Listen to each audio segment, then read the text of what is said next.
구약성경 318페이지, 319페이지에 있습니다. 우리 4절 말씀 한 절만 읽겠습니다. 다 같이 합독하겠습니다. 여호와께서 그에게 이르시되 이는 내가 아브라함과 이삭과 야곱에게 맹세하여 그의 후손에게 주리라 한 땅이라. 내가 내 눈으로 보게 하였거니와 너는 그리로 건너가지 못하리라 하시매. 아멘. 원래 하나님께서는 사람을 만드셨을 때 의심하지 않도록 만들어 놓으셨습니다.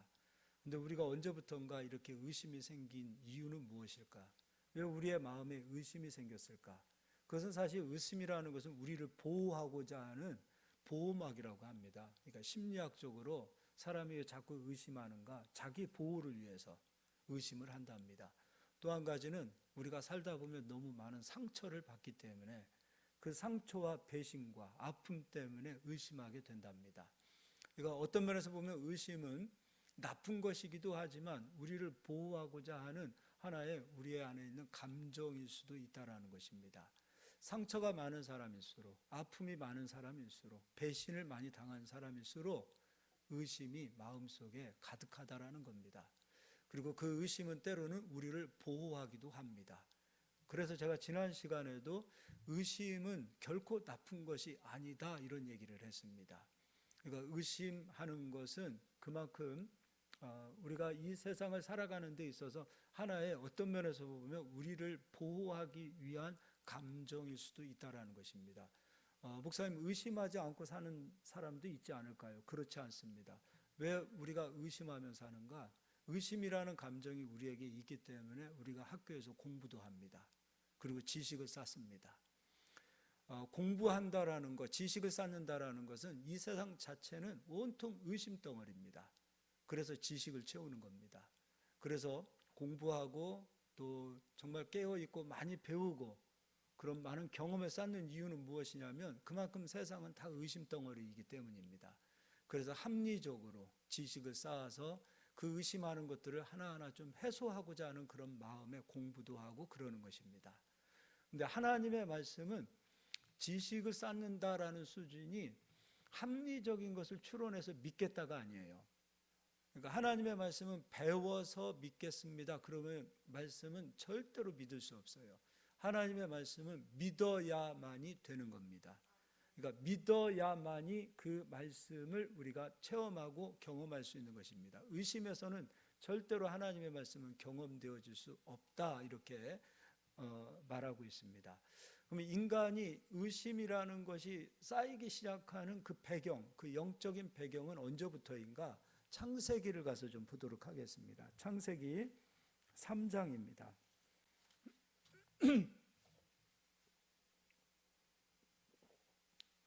창세기 3장, 아담이 선악과를 먹고 난 이후에 아담의 죄로 인하여 땅이 저주를 받습니다. 그 저주를 받을 때 땅이 어떻게 변하는가? 17절입니다. 아담에게 이르시되 내가 내 아내의 말을 듣고 내가 내게 먹지 말라 한 나무의 열매를 먹었은즉 땅은 너로 말미암아 저주를 받고 너는 내 평생에 수고하여야 그 소산을 먹으리라. 그러니까 환경이 변한 겁니다. 땅이 변한 겁니다. 예전에는 수고와 땀을 흘리지 않아도 땅은 열매를 냈습니다. 그런데 아담이 선악과를 먹고 난 이후에 땅은 아담의 죄로 인하여 저주를 받습니다. 그 이후에 땅은, 환경은 아담이 바라는 대로 열매를 주지 않습니다. 그러니까 환경, 세상이 아담을 배반했다라고 얘기하면 좀 그렇죠. 아담의 뜻대로, 아담이 원하는 대로 세상이 움직여지지 않습니다. 그러니까 아담이 범한 죄로 인하여 이 세상은 원하는 대로, 바라는 대로, 생각하는 대로 다 이루어지지 않더라. 이게 환경이라는 거예요. 또 18절입니다. 땅이 내게 가시덤불과 엉겅퀴를 낼 것이라 내가 먹을 것은 밭의 채소인즉. 그러니까 이 세상은 우리에게 언제나 실망을 줍니다. 그런 가운데서도 때로는 어떨 때는 실망이 아니라 우리가 생각한 대로 열매도 주고 풍성한 축복을 주기도 합니다. 그러나 항상 그렇지만은 않습니다. 어떨 때는 가시가 나기도 하고 어떨 때는 엉겅퀴가 나기도 합니다. 그러니까 환경은 언제나 의심할 수밖에 없다라는 것이죠. 생각지도 않았는데 풍랑이 오고, 생각지도 않았는데 자연재해가 오는 그런 현상들, 그리고 생각지도 않았는데 갑자기 요즘 뭐 이렇게 환율이라든지 이런 부분에서 사업하는 사람들, 수출하는 사람들 아주 죽을 맛이라고 그러지요. 자기들은 그런 걸 기대하지 않았고 생각지도 않았는데 그런 현상들이 나타나는 겁니다. 환경은 언제나 그렇게 우리에게 실망을 줍니다. 그래서 이 환경을 바라볼 때 의심이 쌓이기 시작하는 겁니다. 그러니까 세상은 온통 의심 덩어리입니다. 의심할 수밖에 없어요. 내가 바라는 대로, 원하는 대로, 뜻대로 내가 투자한 거 다 되면 좋겠는데 그렇지 않아요. 그래서 환경은 언제나 불안전하더라는 것이죠. 그 불안전한 그 세상은 언제나 우리가 의심을 가지고 바라볼 수밖에 없더라는 것입니다. 그러니까 환경은 우리에게 믿음을 주지 못했다라는 거예요. 환경은 믿음의 대상이 아니다. 세상은 우리에게 믿음의 대상이 아니다. 이것을 우리는 살아가면서 철저히 경험하게 됩니다. 어렸을 때는 이 환경이 온통 아름답고 또 변함이 없는 그 꽃과 열매를 바라보면서 좋았던 그런 모습이 이제 시간이 지나면서 철이 들면서 나이가 들면서 야, 이게 환경이 우리에게 참 언제나 좋은 것만을 주는 것은 아니구나. 그래서 이 환경을 의심하면서 바라보게 되더라는 것이죠. 두 번째, 인간도 변합니다. 인간이 어떻게 변하는가? 6장을 가서 보겠습니다. 창세기 6장입니다. 6장 5절 여호와께서 사람의 죄악이 세상에 가득함과 그의 마음으로 생각하는 모든 계획이 항상 악할 뿐임을 보시고, 하나님께서 처음 사람을 만드셨을 때는 사람을 이렇게 악한 생각하는 사람, 그리고 꾀를 내는 생각, 거짓말하는 사람, 미워하는 사람 이렇게 만들지 않으셨어요. 그런데 사람이 변한 거지요. 사람이 생각하는 것, 그리고 그 마음에 계획하는 것들, 이런 것들이 하나님 보실 때 너무 악하더라는 것이지요. 우리도 인간을 만나고 사람을 경험하면서 사회생활하면서 사람으로부터 겪게 되어지는 것이 무엇이냐면 실망이에요. 야, 사람 믿음의 대상이 아니구나. 사람의 본질이 이렇게 변한 거예요. 하나님께서도 6절에 땅 위에 사람 지으셨음을 한탄하사 마음에 근심하시고, 제가 100명이면 100명, 1000명이면 1000명, 제 주변에는 목회자들이 많지요. 목사님들하고 이런 얘기를 해봅니다. 100이면 100, 1000이면 1000, 목사님들은 성도님들을 믿을까요? 안 믿을까요? 절대 안 믿습니다. 근데 그게 맞아요. 믿을 수가 없어요. 믿을 수가 없는 게 사람이라는 거예요. 사람을 믿어요? 믿을 수 없어요. 경험하면 경험할수록 사람을 믿을 수 없어요. 그럼 여러분에게 물어보겠습니다. 여러분 자신을 믿습니까? 저는 저에게 물어봅니다. 저는 절대로 저를 못 믿습니다. 세상에서 제일 믿을 수 없는 사람이 바로 저입니다. 제가 저를 알고 보니까, 저라는 존재가 어떤 사람인지를 알고 보니까 저라는 존재, 나라는 존재는 절대 믿을 수 없는 존재구나. 믿을 수가 없어요. 이게 인간이에요. 그러니까 사람은 믿음의 대상이 아니더라는 것이죠. 그래서 20대, 10대 때는 친구들이 많아요. 30대, 40대가 되어지면서 사람들이 점점 줄어들어요. 그런데 50대가 되어졌을 때는 친구들 막 사귀려고 하지 않아요. 50이 넘었는데 친구를 사귀려고 막 하는 사람들은 대부분 철이 없는 사람들이에요. 철이 없는 사람, 사람을 아예 모르는 사람이에요. 막 그때 가서 친구를 사귀려고 한다? 그렇지 않아. 오히려 주변을 정리해 가는 게 지혜로운 거예요. 시간이 지나면서 사람은 이렇게 철이 들면서 야, 인간은 참 이 믿음의 대상이 아니구나, 이걸 느끼게 되는 거예요. 너무 절망적인 얘기만 하는 것 같죠? 근데 솔직하게 얘기해 봅시다. 절망적입니다. 환경은 우리에게 믿음의 대상이 될 수 없다. 세상은 우리에게 믿음의 대상이 될 수 없다. 사람, 믿음의 대상이 될 수 없다. 사람은 믿음의 대상이 아니라 사랑의 대상이에요. 믿음의 대상은 하나님밖에 없어요. 사람은 인정하는 거예요. 인정하는 거예요. 사람은 인정하는 거예요. 믿으라가 아니라 인정하라는 거예요. 그냥 있는 그대로 인정하는 거예요. 부부가 왜 부부싸움 하는 줄 아세요? 인정하지 않아서 그래요. 처음에는 장점을 보고 만나지요. 장점만 보이지요. 근데 살아보면 단점이 보여요. 근데 단점이 보이는 그곳으로 끝나면 참 좋은데 단점을 또 연구해요. 그리고 조금 지났다가 그 사람의 그 허물과 단점을 또 발표를 해요. 너의 잘못, 너의 허물, 너의 단점 이런 것들을 막 말하지요. 그러면 어떻게 되겠습니까? 그 관계는 온전하지 못해요. 그러나 인정하는 거예요. 아, 당신 그런 사람이지. 나도 나를 인정하면 돼요. 상대를 인정하면 돼요. 그러면 실망할 것도 없어요. 상처받을 것도 없어요. 믿으니까 자꾸 실망하는 거예요. 기대하니까 실망하는 거예요. 상처받는 거예요. 근데 상처받지 않는 이유는 인정하면 되는 거예요. 아, 저분이 저런 분이지. 인정하고. 그리고 믿어준다라는 표현보다는 인정하고 그 응원하는 것 뿐이에요. 그래서 사랑하는 거예요. 사람은 사랑의 대상이에요. 사랑 안에는 인정하면 되는 거예요. 인정하면 되는. 아니, 나이 50 먹어서 고치려고 그래요? 그냥 사시는 게 좋아요. 우리 자신 그냥 그렇게 사는 것도 좋지 않아요? 너무 눈치 보면서 살려고 하지 말고 또 너무 잘하려고도 하지 마시고 그냥 좀 자기 자신에게서도 좀 편안했으면 좋겠어요. 나 원래 이런 놈이지 하고 좀 편안하게 좀 살자고요. 남에게 피해되지 않는 한, 남에게 정말 아픔을 주지 않는 한 그냥 좀 가지고 있는 거 그냥 편안하게 사는 게 좋다, 저는 그렇게 생각합니다.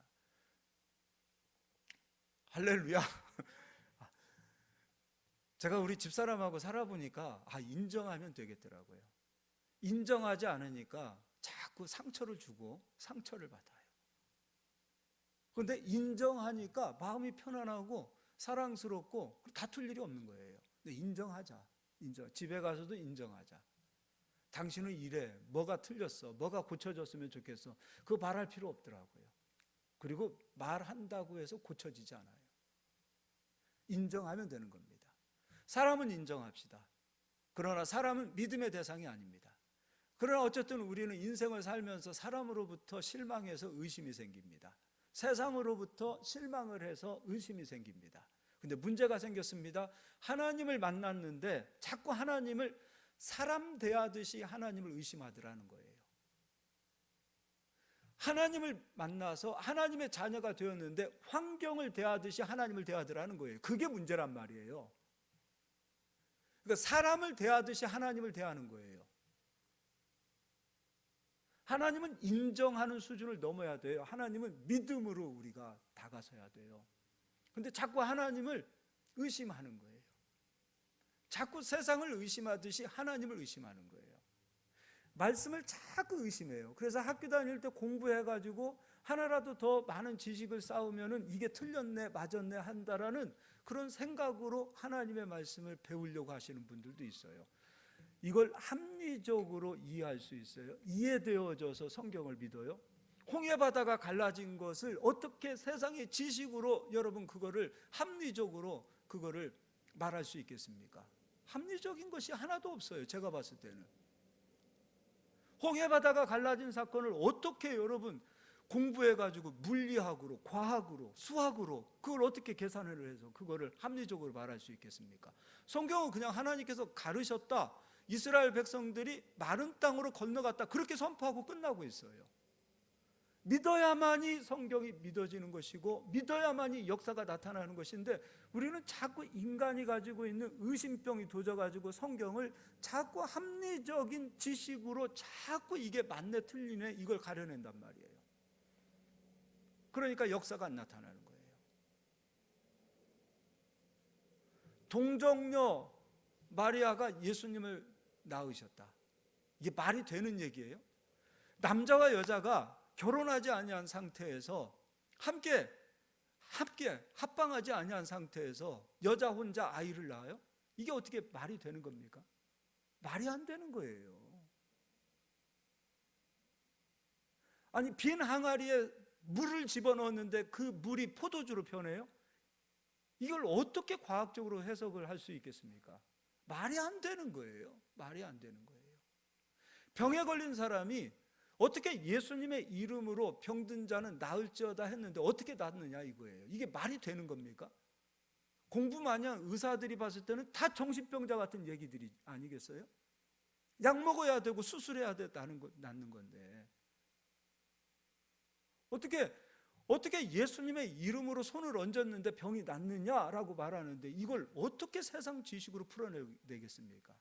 성경 전체는 인간이 가지고 있는 의심을 가지고서 보아서 이해되어지는 것은 하나도 없습니다. 하나도 없어요.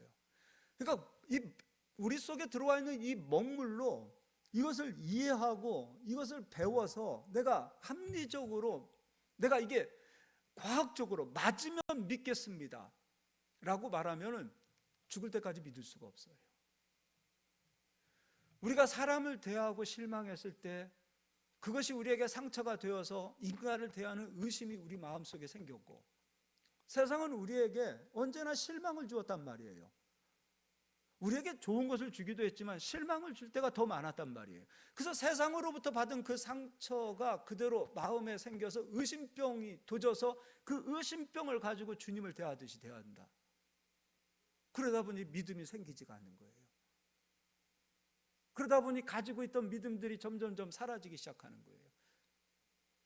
언제나 마찬가지입니다. 우리가 지식이 높아지고 합리적인 생각을 갖고 성경을 대하고 이성을 대하고 이성으로 신앙을 대하면 신앙은 점점점 소멸되어지게 돼 있어요.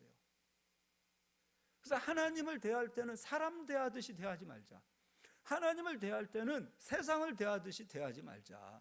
하나님을 대할 때는 의심을 먼저 내려놓고 하나님 대할 때는 믿음으로 하나님을 대하자 이겁니다. 하나님 만날 수 있는 길은 믿음밖에 없어요.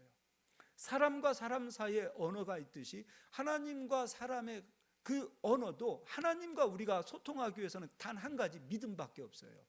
믿음이라는 언어를 가지고 가야만이 하나님과 대화할 수 있고 하나님의 음성을 들을 수 있고 하나님의 뜻을 알 수 있어요. 믿음이 없이는 결코 하나님 앞에 설 수 없어요. 하나님 앞에서는 온전한 믿음을 가지고 가야만이 하나님과 소통할 수 있어요. 그러니까 의심을 많이 하고 생각을 많이 한다. 이건 정신 공부하는 정신학자들도 말하고 있어요.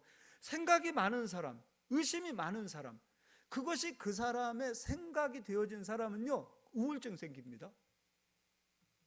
이거 실제로 네덜란드 그 정신학자가 발표한 거예요. 생각이 너무 많은 사람들, 생각이 너무 깊은 사람들, 그 사람들이 결국에는 우울증에 걸리고 결국에는 그 사람들이 자살도 하고 그렇더라는 거예요. 그러니까 하나님을 대할 때는 너무 의심의 생각을 가지고 가지 않고요, 먼저 믿어보십시오. 믿어지지 않는 것 때문에 기도하는 거예요. 인간의 생각이 너무나 깊기 때문에 기도하면서 그 의심을 빼내는 거예요. 그래서 성경은 의심이 많은 우리들에게 믿음을 가지라 할 때 제발 좀 기도하라는 거예요. 기도해야 의심이 빠져요. 기도해야 의심이 막 가라지는 거예요. 그래서 하나님 앞에 나가는 자는 반드시 기도가 필수적인 거예요. 왜 기도해야 되는가? 의심하지 말기 위해서, 의심하지 않기 위해서. 특히 하나님을 대할 때 의심 많이 하는 사람들은 기도하십시오. 정말 깊은 기도로 들어가십시오. 그리고 내가 의심하고 있는 것 때문에 좀 몸부림치십시오. 그럼 성령께서 우리 속에 있는 의심을 제거해 주시고 성령이 주시는 믿음으로 하나님을 만날 수 있도록 역사하실 줄 믿습니다. 네, 이번에는 로마서 4장을 가서 보도록 하겠습니다. 로마서입니다. 신약성경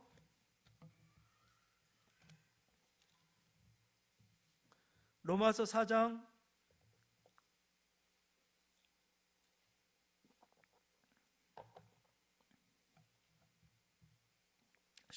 18절 읽어드리겠습니다. 아브라함이 바랄 수 없는 중에 바라고 믿었으니 이는 내 후손이 이 같으리라 하신 말씀대로 많은 민족의 조상이 되게 하려 하심이라. 뭐 보여서 믿었다가 아니에요. 보이지 않았는데 믿었다는 거예요. 그래서 믿음은 바라는 것들의 실상이요 보이지 않는 것들의 증거다라고 말하는 거예요. 그래서 19절에 그가 100세나 되어 자기 몸이 죽은 것 같고 사라의 태가 죽은 것 같음을 알고도 믿음이 약하여지지 아니하고. 근데 그의 믿음이 약하여지지 않았던 이유는 무엇인가? 20절에 믿음이 없어 하나님의 약속을 의심하지 않고, 하나님의 말씀을 의심하지 않고, 그래서 그의 믿음이 약하여지지 않았다는 거예요. 그럼 반대로 우리가 의심하면서 하나님의 말씀을 바라보면 믿음은 약하여지고, 믿음이 약하여지고. 이거는 목사님도 마찬가지고 우리 모두가 다 마찬가지예요. 의심을 가지고 자꾸 하나님을 대하면, 의심을 가지고 하나님의 말씀을 대하면 가지고 있는 믿음도 점점점 약하여지고. 아브라함이 믿음을 가지고 있었고 믿음이 약해지지 않았던 것은 의심하지 않았더라는 거예요. 보이지 않은 것을 하나님이 말씀하셨음에도 불구하고 아브라함이 믿었다. 아브라함의 후손들은 보이지 않는 거예요. 하늘의 별처럼, 바닷가의 모래알처럼 이처럼 너의 많은 후손들이 있을 것이라고 하나님이 말씀하셨어요. 근데 그건 보이지 않은 것이거든요. 그럼에도 불구하고 아브라함은 하나님이 말씀하셨기 때문에 그 말씀을 믿었더라, 이 얘기예요. 하나님께서 말씀하셨을 때 아브라함이 계산했다면 어떻게 됐을까요? 12월 25일은 성탄절이죠. 산타 할아버지가 우는 아이에게 선물을 주지 않고 전 세계에 있는 모든 아이들에게 선물을 줄 때에 믿지 않는 이슬람 빼고 크리스찬 아이들만 산타 할아버지가 와서 선물을 주면 얼마의 돈이 드는 줄 아세요? 180조가 든답니다. 180조.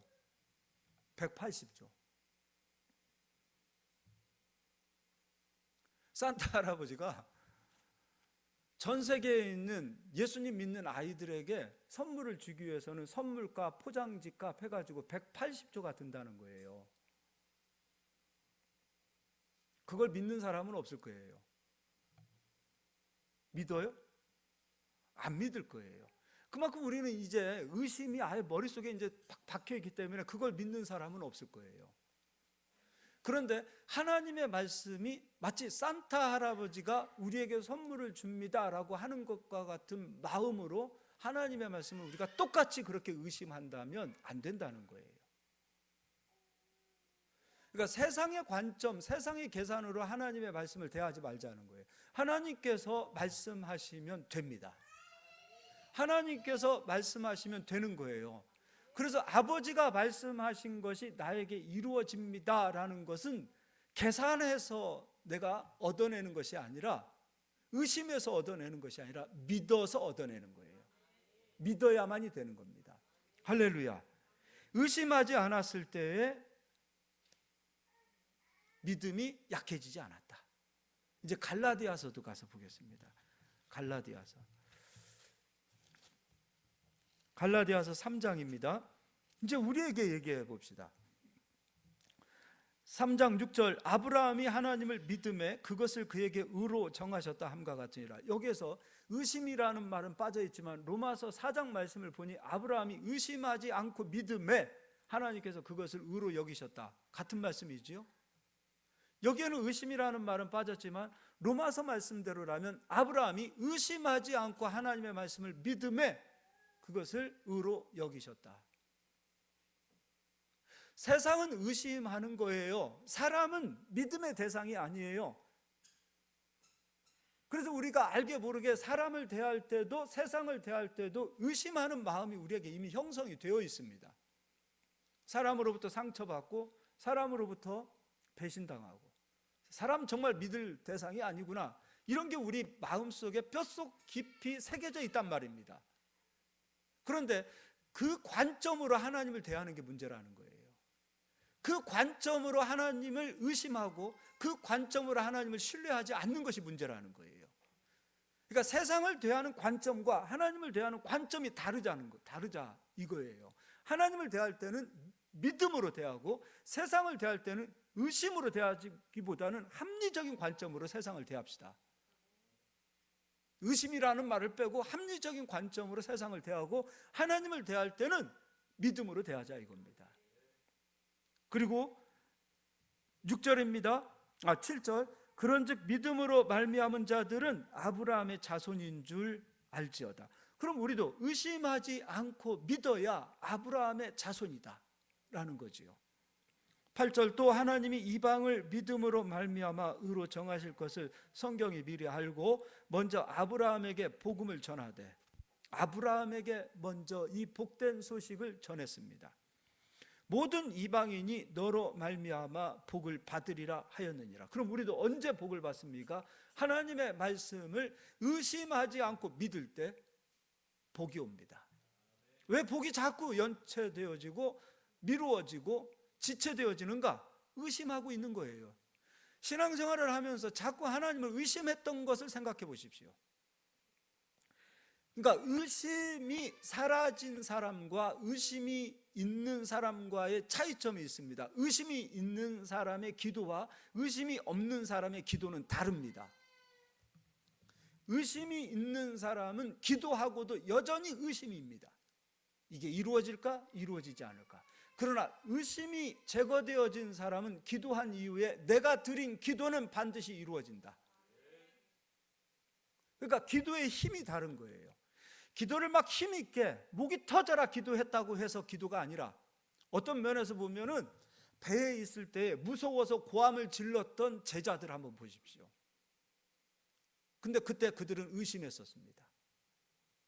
오히려 의심이 없는 사람은 풍랑이 있어도 하나님은 나를 지키신다라는 마음을 가지고 평안할 것입니다. 엄청난 차이입니다.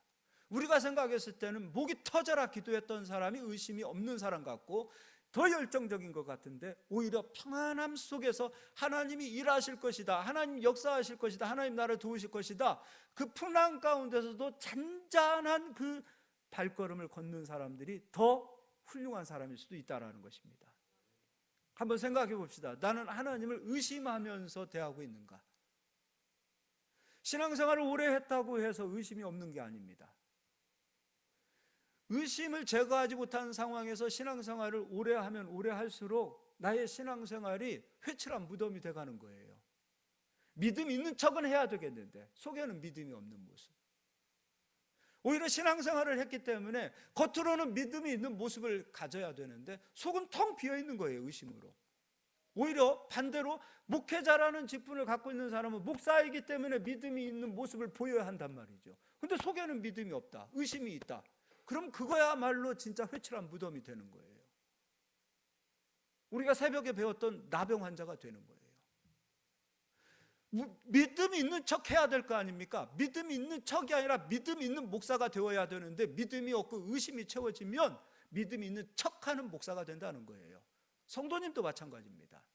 속에 의심으로 채워져 있는 상황이 되어졌을 때는 믿음 있는 성도인 척하고 살아가는 거예요. 그러니까 얼마나 신앙생활 하는 게 힘든 거예요. 신앙생활이 얼마나 재밌고 힘이 있고 능력 있고 감사하고 평안한 건데 그렇게 못 사는 거예요. 죽을 맛이지요, 신앙생활이.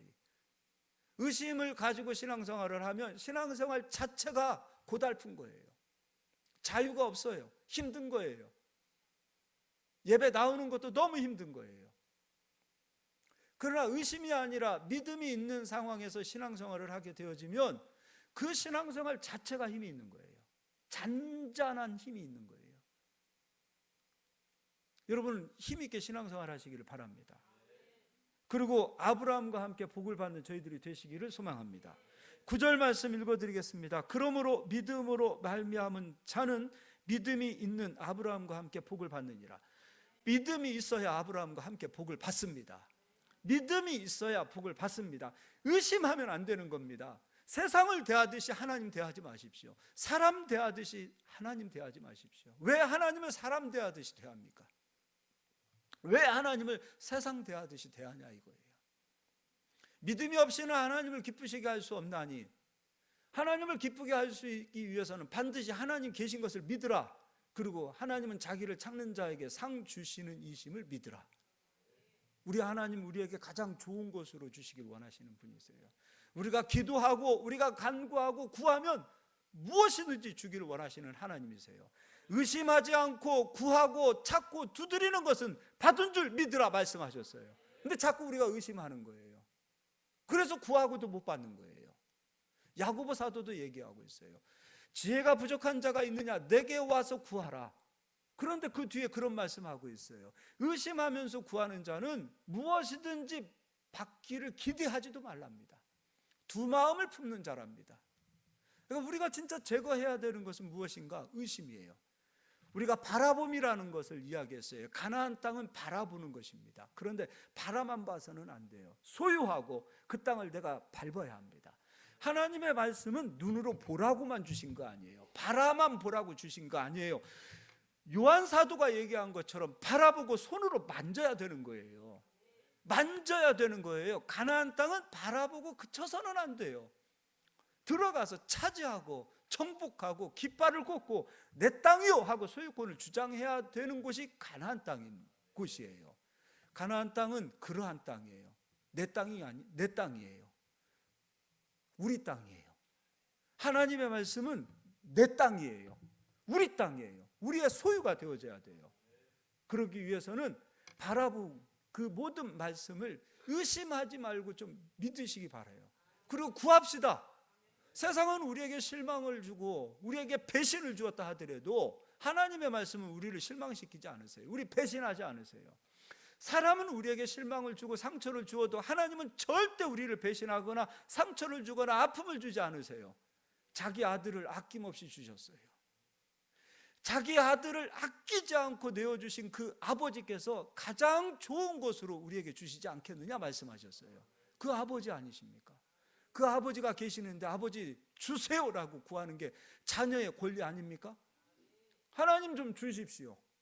주십시오. 갖기를 원합니다.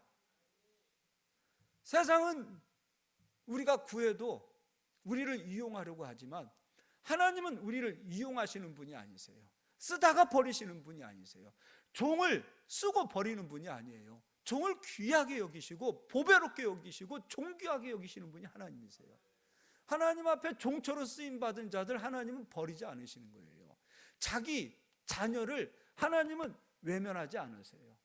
자기 자녀를 하나님은 복주기를 원하세요.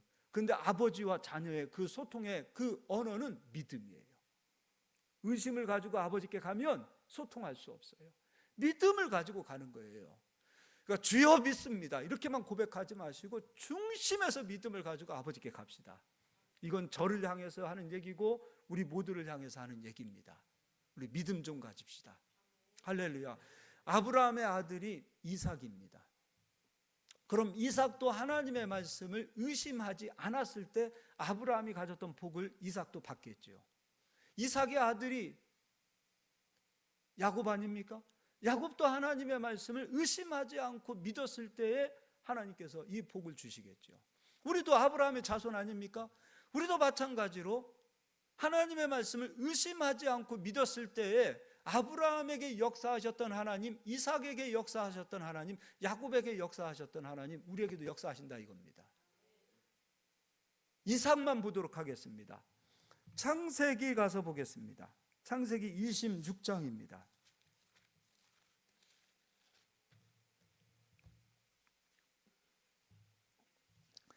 세상은 우리에게 실망을 주고 세상은 우리에게 배신을 합니다. 사람도 우리에게 실망을 주고 사람도 우리를 배신하기도 합니다. 언제나 풍년을 기다렸지만 세상은 흉년을 가져오기도 합니다. 언제나 호황을 기대했지만 세상은 불경기도 가져오기도 합니다. 이게 세상입니다. 어떨 때는 풍년이 되기도 하고 그런 그 풍년의 땅이 어떨 때는 기가 막히게 풍년을 가져오기도 합니다. 이게 바로 세상이에요. 그런 세상에서 우리가 살고 있어요. 이런 세상에서 우리가 믿고 의지해야 될 대상은 세상이 아니라 하나님이다. 사람 의지하지 맙시다. 사람 의지하지 마세요. 하나님 살아계십니다. 하나님 의지합시다. 저희 교회 개척했을 때 제 주변에도 많은 사람들이 있었어요. 목사님 좀 도와주십시오 하면 도움 줄 수 있는 목사님도 많이 계셨어요. 형님 좀 도와주십시오 하면 도와줄 수 있는 형님도 있었어요. 친구들도 있었어요. 가족도 있었어요. 근데 우리 절대 사람에게 손 벌리지 말자. 사람에게 아쉬운 소리 하지 말자. 사람에게 머리 숙이지 말자. 살아계신 하나님 앞에만 머리 숙이고 하나님 앞에만 무릎 꿇자. 그거 진짜 하나님 앞에 구했어요. 그리고 하나님께서 내가 사람을 의지하지 않고 하나님만을 의지했는데 하나님께서 밥을 굶기고 나를 망하게 하고 나를 외면하신다면 나 그 하나님 안 믿겠습니다. 그럼에도 저는 하나님 믿었을 겁니다. 그런데 그 하나님은 절대 우리를 실망하지 않습니다. 정말 사람 의지하지 않았을 때 하나님만을 보고 갔을 때 하나님께서 먹을 것 먹여주시고 지금까지 여기까지 인도해 주셨어요. 사람으로부터 제가 머리를 숙이고 도움을 구했으면 그 사람 종이 되는 거예요. 전 그 사람 종이 되는 거예요. 그 사람이 와서 이것 좀 해줘 하면은 머리 숙이고 가서 그거 다 해줘야 될 사람이 되는 거예요. 근데 저는 하나님 앞에만 가고 싶었어요. 하나님의 종이지 내가 사람의 종은 아니지 않느냐 그 마음으로 하나님께만 구했어요. 제가 하나님과 1대1의 그 관계를 이야기하니까 내가 어떻게 기도했는지 그건 제가 말을 하지 않겠어요. 정말 몸부림치면서 기도했어요. 하나님, 내가 사람 보지 않겠습니다. 그리고 받는 교회가 아니라 저는 주는 교회 되고 싶습니다. 받는 교회 되고 싶지 않아요. 하나님 주는 교회 되고 싶어요. 이 말도 안 되는 얘기잖아요. 개척교회고 성도도 한 명도 없는 교회에서 그런 생각을 갖는다는 게. 그러나 그렇게 되고 싶었어요. 아무리 없어도 먹고 사는 거 없어도 선교하고 싶었고 전도하고 싶었고 나눠주고 싶었어요. 2개 생기면 하나 주고 싶은 마음이 생겼어요. 진짜 그렇게 살기를 원했어요. 근데 하나님께서는 정말 역사하시더라고요. 사람은 우리에게 실망을 주고 세상은 우리에게 실망을 주지만 하나님은 절대로 우리를 실망하지 않습니다. 실망시키지 않습니다. 우리를 배신하지 않습니다. 하나님은 언제나 가장 좋은 것으로 주십니다. 사람에게 하나를 구하면 하나로 끝나지만 사람에게 구하지 않고 하나님에게 하나를 구하면 하나님은 2개를, 3개를, 10개를 주시는 하나님이세요. 그래서 하나님은 30배, 60배, 100배로 축복을 주시는 하나님이시라는 겁니다. 사람에게 하나 구하면 하나가 와요. 하나님은요, 하나를 구하면 100개를 주시는 분이시라니까요. 누구에게 의지해야 되겠습니까? 하나님입니다. 여러분, 사람 눈치 보지 맙시다. 그리고 사람 기대하지 맙시다. 그리고 하나님 눈치 봅시다. 하나님 눈치 봅시다. 그리고 하나님만 의지하기를 예수의 이름으로 축원합니다. 이제 26장 1절 읽어드리겠습니다. 아브라함 때의 첫 흉년이 들었더니 그 땅에 또 흉년이 들매. 세상은 언제나 이래요. 흉년을, 그리고 또 흉년을. 이삭이 그랄로 가서 블레셋 왕 아비멜렉에게 이르렀더니 여호와께서 이삭에게 나타나 이르시되 애굽으로 내려가지 말고 내가 네게 지시하는 땅에 거주하라. 사람의 생각은 이게 계산적이잖아요. 이런 환경 속에서 의심이 생기는 거예요. 그 합리적인 생각을 갖고 어디로 가야 내가 먹고 살 수 있을까? 애굽으로 가자 이겁니다. 이거 합리적인 생각이에요. 인간이 가지고 있는 정말로 기가 막힌 생존 본능입니다. 애굽으로 가야 살 수 있겠다. 애굽에는 물이 마르지 않는 나일강이 있고 애굽에는 먹을 것이 풍부하고 거기 가면 목숨은 그래도 부지하고 살 수 있겠지, 이 생각을 갖고 애굽으로 내려가고자 합니다. 그런데 하나님께서 나타나셨어요. 이삭아, 가지 마라. 내가 지시하는 땅에 머물러 그냥 있으라. 내가 너와 함께하는 것이 복이지, 네가 나를 떠나서 합리적인 생각을 가지고 세상을 향하여 가는 것, 그건 복이 아니야. 네가 어디에 있든, 설마 네가 애굽으로 가도 내가 너와 함께 가야 그게 복이고, 네가 가나안 땅에 있을 때에도 내가 너와 함께 해야 그것이 복이다. 내가 지시하는 땅에 있어라. 근데 애굽이 의심이 많은 사람, 아니 애굽이라네. 이삭이 의심이 많은 사람이라 그러면 하나님 말씀하셨을 때 그냥 그 땅에 머물러 있을 수가 없습니다. 말씀을 받고서도 말씀이 주어졌음에도 불구하고 의심이 많은 사람이면 애굽으로 가야 합니다. 그런데 이삭은 그 의심을 내려놓고 하나님의 말씀을 믿습니다. 신앙생활이 바로 이겁니다. 의심이 많으면 하나님의 말씀을 받고서도 그 말씀의 자리에 머물러 있을 수 없습니다. 의심이 많으면 기도하고서도 받을 수가 없습니다. 의심이 많으면 하나님께서 우리에게 지시하는 것을 명령을 받고서도 순종할 수가 없습니다. 절대로 복을 받을 수가 없습니다. 그런데 이삭은 의심하지 않았습니다. 믿었습니다. 믿고 그 땅에 머물러 있었습니다. 그것도 읽어보도록 하겠습니다. 3절입니다. 이 땅에 거류하면 내가 너와 함께 있어 내게 복을 주고 내가 이 모든 땅을 너와 내 자손에게 주리라. 내가 내 아버지 아브라함에게 맹세한 것을 이루어. 하나님께서 이런 말씀을 하세요. 내가 너와 함께 있어 내게 복을 주리라. 이게 복입니다. 내가 너와 함께 있어야 복이 되리라. 그럼 함께 한다는 것은 무엇일까요? 하나님께서 말씀으로 주셨어요. 이삭아 애굽에 가지 말고 이 땅에 머물러라. 그럼 그 말씀을 믿고 이삭이 그 말씀에 순종하고 그 말씀의 땅에 머물러 있다면 그것 자체가 하나님과 함께하는 거예요. 이것 자체가 하나님과 함께하는 것이라는 것이죠. 근데 어느 순간 우리가 시간이 지나면서 자꾸 이 합리적인 생각이 들어오는 거예요. 경험도 쌓여요. 지식이 쌓여요. 그리고 세상은 언제나 우리에게 실망을 줘요. 그러니까 의심과 합리적인 생각이 언제나 이렇게 만나서 하나가 돼서 살아가고 있어요. 사람은 실망을 줘요. 아픔을 줘요. 그러다 보니까 사람도 마찬가지로 의심하게 되어져요. 이것이 하나가 되어져서 우리가 신앙생활을 그렇게 하려고 하는 그런 버르장머리들이 생기더라 이겁니다. 세상은 맞습니다. 우리에게 실망을 줍니다. 사람도 믿음의 대상은 아닙니다. 그러나 하나님은 세상을 대하듯 사람을 대하듯 하나님을 대하지 마십시오. 세상이 우리에게 상처 준 것이지 하나님이 우리에게 상처 준 거 아닙니다. 사람이 우리를 배신한 것이지 하나님이 우리를 배신한 거 아닙니다. 왜 세상으로부터 매맞고 사람으로부터 상처를 받았는데 화풀이를 하나님께 하느냐 이겁니다. 왜 하나님께 우리가 못된 마음을 품느냐 이겁니다. 사람이 배신한 것이지 하나님이 배신한 거 아니잖아요. 환경이 우리를 아프게 한 것이지 하나님이 우리를 아프게 한 거 아니잖아요. 그런데 우리는 하나님을 대할 때 환경을 대하듯이 사람을 대하듯이 대하더라는 것이죠. 안 됩니다. 정말 하나님 앞에 설 때, 정말 하나님 앞에 설 때 모든 의심을 버리고 순결한 마음으로, 성결한 마음으로 믿음을 갖고 하나님 앞에 대할 수 있어야 합니다. 4절도 읽어드리겠습니다.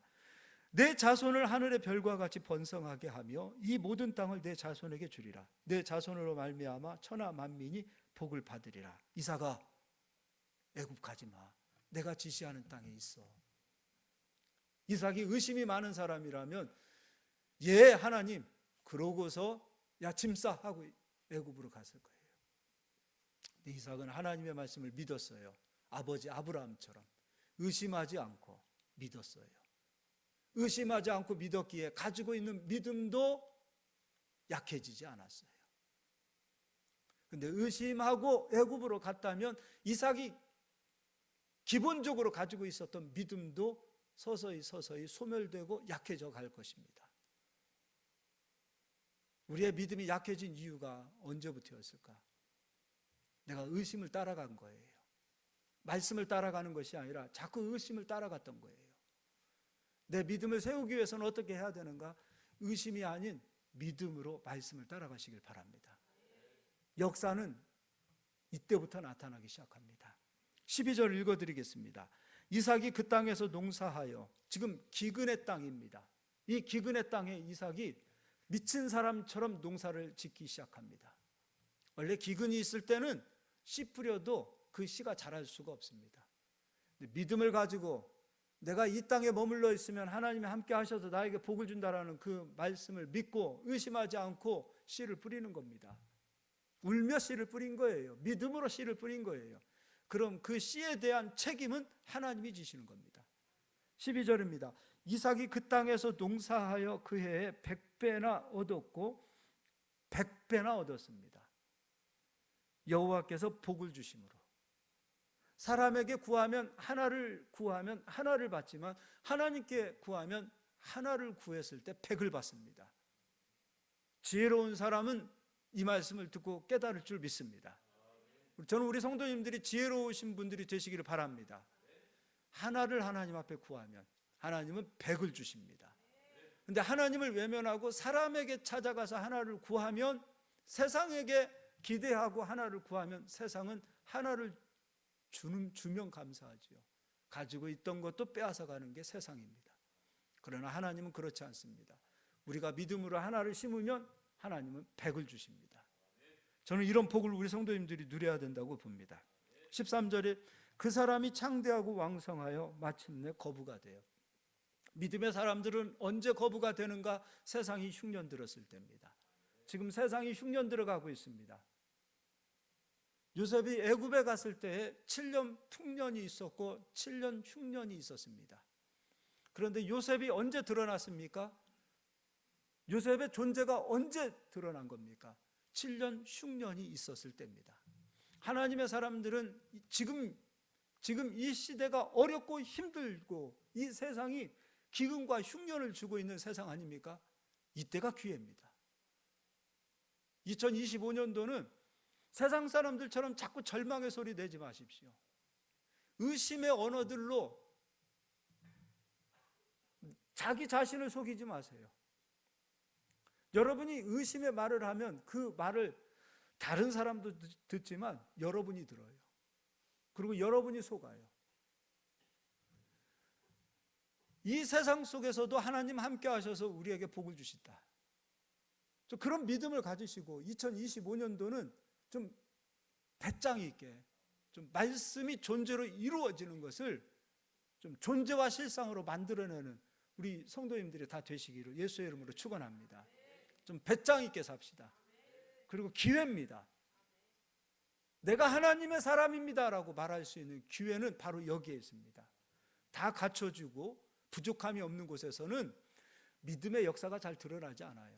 하나님 돕지 않아도 충분히 인간의 힘으로 다 살아갈 수 있어요. 그러나 진짜 없는 곳에서, 어려운 곳에서, 정말 답답한 상황에서 믿음의 사람들이 일어서기 시작한다면 하나님은 믿음의 역사가 이거다라고 보여주시는 역사로 크게 함께 해 주실 줄 믿습니다. 우리 옆 사람 한번 인사하겠습니다. 바울이 성도님들에게 그런 얘기를 했습니다. 정신 차리세요. 우리 한 번 더 인사하겠습니다. 정신 차립시다. 의심하지 말고 정신 차립시다. 강자매